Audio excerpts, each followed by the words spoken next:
Hi everyone, once again I welcome all of you my YouTube channel। हम अपनी lecturer education की preparation series headmaster headmistress और all peeragogy exams की preparation series में आप सबको वेलकम कहते हैं। हम अपने न्यू टॉपिक को फ़िलासफ़ी को डिस्कस हमने स्टार्ट किया हुआ है। आज हम फ़िलासफ़ी की एजुकेशनल जो फ़िलासफ़ी है उसकी जर्नल एजुकेशनल फ़िलासफ़ीज़ को डिस्कस करेंगे, जिसमें सबसे इम्पॉर्टेंट और पहली जो फ़िलासफ़ी है वो आइडियलिज़म है, जो सबसे पुरानी भी हम इसको कह सकते हैं। It was based on ideas and values. अब हम इसके अगर वर्ड पे ही गौर करें तो ये एम्फसाइज करती है आइडियाज़ के ऊपर और वैल्यूज़ के ऊपर। आइडियालिज़म ये दो वर्ड से मिलकर बना है, आइडिया एंड लिज़म, ठीक है। तो इट मीन्स ये इम्पोर्टेंस देते हैं आइडियाज़ को और थिंकिंग को, माइंड को।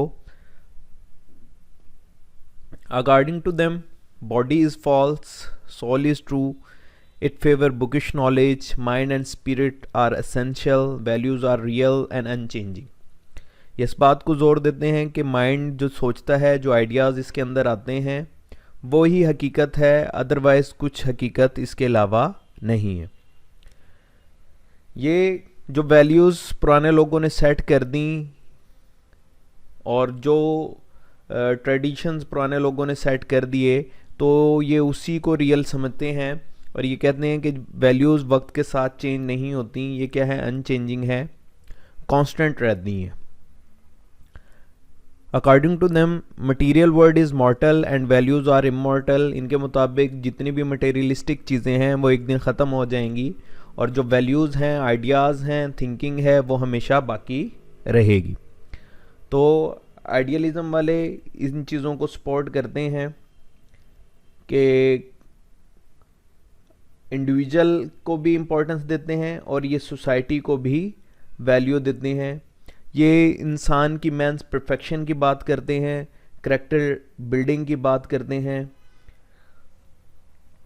ट्रांसफ़र ऑफ कल्चर की बात करते हैं एक नेशन से दूसरे नेशन की तरफ। अब हम इनके अंदर मौजूद जो करिकुलम है, जो आइडियलिज़म जिस करिकुलम को इंक्लूड करती है, जिसको वो अपने इस पूरे आइडियलिज़म के अंदर बच्चों को या चिल्ड्रंस को डिलीवर करते हैं, वो क्या है, इट इंक्लूड्स एथिक्स है, ठीक है। बच्चों को समझाया जाए गुड और बैड के बारे में, राइट रॉन्ग के बारे में। रिलीजन है, लॉजिक है, यानी कि लॉजिकल रीजनिंग, रैशनल थॉट्स भी सिखाए जाते हैं कि बच्चे के अंदर, माइंड के अंदर आइडियाज़ कैसे डेवलप हों। लिटरेचर के बारे में पढ़ाया जाता है, ह्यूमैनिटीज़ के बारे में, gymnastic, geography and fine arts. ये कुछ करिकुलम के इनके जो टॉपिक्स हैं जिनको ये इम्पोर्टेंस देते हैं और इस बात पे एम्फसाइज करते हैं कि बच्चों को इससे स्टडी कराई जाए।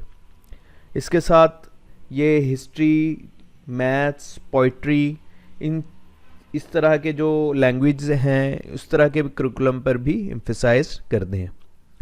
जो टीचर है आइडियलिज़म के अंदर, it is teacher centred philosophy. Teacher centred philosophy है, टीचर का बहुत इंपॉर्टेंट रोल है। टीचर्स के पास ही सब इख्तियार है, वही गाइड करता है अपने बच्चों को बेहतर तरीके से और जो वो कह देता है वही हरफ़े आखिर होता है।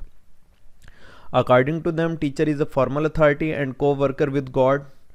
और ये को वर्कर है गॉड का, जैसे अहकामात खुदा की तरफ से आते हैं तो ये उनको बच्चों में डिलीवर कर देते हैं हूबहू। और teacher inspires people to make them spiritual being, ठीक है। और उनकी इस तरह डेवलपमेंट करता है कि टीचर्स से वो इंस्पायर हों, उसकी पर्सनैलिटी से इंस्पायर हों, इतने इम्पोर्टेंस दी जाती है टीचर को। अब हम कुछ टीचिंग मेथड आइडियलिज़म के डिस्कस कर लेते हैं जिनको ये सपोर्ट करते हैं। इनमें सबसे पहला है लेक्चर मेथड, यानी कि टीचर ही फॉर्मल अथॉरिटी है, उसी के पास तमाम अथॉरिटी है, बाकी तमाम बच्चों ने बैठ कर सुनना है। और डिस्कशन मेथड है कि डिस्कस कर सकते हैं, टीचर के साथ डिस्कस कर सकते हैं या स्टूडेंट आपस के अंदर भी डिस्कस कर सकते हैं। उसके बाद डायलैक्टिक मेथड है, जिसे हम डायलॉग मेथड भी कह देते हैं। और at the last question answer method, यानी कि बच्चे क्वेश्चन करेंगे टीचर से और टीचर उसके आंसर देगा, या बच्चे आपस में एक दूसरे से क्वेश्चन करेंगे और दूसरों से ही उसके आंसर लेंगे ताकि बेहतर तरीके से टॉपिक को समझ सकें। अब हम इनके एक्सपोनेंट्स की बात करते हैं तो प्लेटो और इनके जो टीचर थे सोक्रेट्स, वो भी इसको सपोर्ट करते हैं। ठीक है, तो बेसिकली जो आइडियलिज्म फिलॉसफी है वो प्लेटो ने दी है। ठीक है, प्लेटो ही इसके जो है ना, आप यूँ कह सकते हैं कि फादर हैं आइडियलिज्म के। इसके अंदर हम सर्च करते हैं ट्रुथ को, ब्यूटी को, गुड को और गॉड को भी इसी के अंदर हम सर्च करते हैं। प्लेटो के अलावा जो इनके सपोर्टर रहे हैं उनमें सोक्रेट्स हैं, फ्रेडरिक फ्रोबल हैं, गांधी हैं और रविंद्रनाथ टैगोर रहे हैं। ठीक है, ये भी आइडियलिज्म फिलॉसफी को सपोर्ट करते हैं और आइडियाज़ को, रियलिटी को, स्पिरिट को, रिलीजन को इम्पोर्टेंट मानते हैं। तो उम्मीद करता हूँ कि आज का लेक्चर आप सब लोगों को पसंद आया होगा और आप लोगों ने इससे बहुत कुछ सीखा होगा। अगर इसमें आप और ज़्यादा बेहतरी चाहते हैं तो आप अपने मज़ीद जो हमें अपनी सजेशन से आगाह कीजिएगा। मैं अपने मोटो के साथ एंड करता हूँ, learn and lead the world independently. Subscribe my channel. My best wishes with all of you. Thanks.